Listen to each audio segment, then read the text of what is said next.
Après 8 ans, 8 longues années, ce premier ministre n'en vaut pas le coût de nourriture. Et je cite l'actualité d'aujourd'hui. Manger moins bien en raison de l'inflation, les Québécois ont peur pour leur santé en raison des prix de l'épicerie. 63 % des Canadiens ont peur pour leur santé à cause des augmentations exorbitantes dans le coût d'épicerie de ce premier ministre après 8 ans. Est-ce qu'il va garder sa promesse pour réduire le coût d'épicerie avant l'Action de grâce ce lundi? Oui ou non? Merci, Monsieur le Président. Il y a 2 semaines, nous avons déposé la loi sur le logement et l'épicerie à prix abordable, qui va encourager et la construction de plus de logements locatifs et accroître la concurrence, entre autres, dans les épiceries. Mais au lieu de travailler avec nous pour y arriver avant l'Action de grâce, le Parti conservateur a choisi de faire obstruction au débat parce qu'ils n'ont aucun plan pour soutenir les Canadiens. Les gestes valent plus que les paroles, Monsieur le Président. Je demande donc à tous les députés de cette Chambre de travailler ensemble pour faire adopter la loi C-56, cette mesure législative, le plus tôt possible. Le premier ministre, avec sa coalition, avec les néo-démocrates à une majorité, il peut adopter n'importe quelle mesure, mais après 8 ans, le coût de nourriture augmente.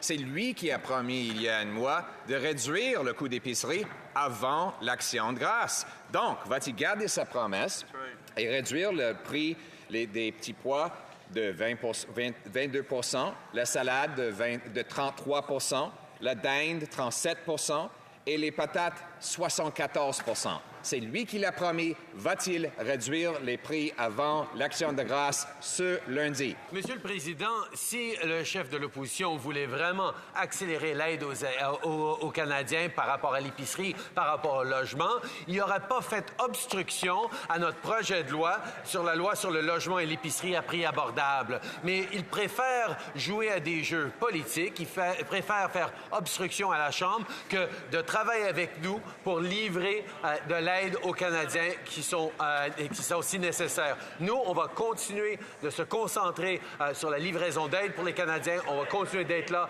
pour les gens avec les coûts de la vie. Président, c'est impossible que nous fassions obstruction parce que nous n'avons pas une majorité. Le gouvernement de ce premier ministre a une majorité en coalition avec les néo-démocrates. Ils sont capables de passer n'importe quoi. Mais eux autres, ils ont simplement augmenté la taxe carbone et ils ont mis en place une loi pour augmenter cette taxe de 300 % juste à 61 sous le litre. Monsieur le Président, finalement, est-ce qu'il va garder sa promesse de réduire le coût d'épicerie avant l'Action de grâce? C'est sa promesse. Va-t-il le faire, oui ou non? Bravo!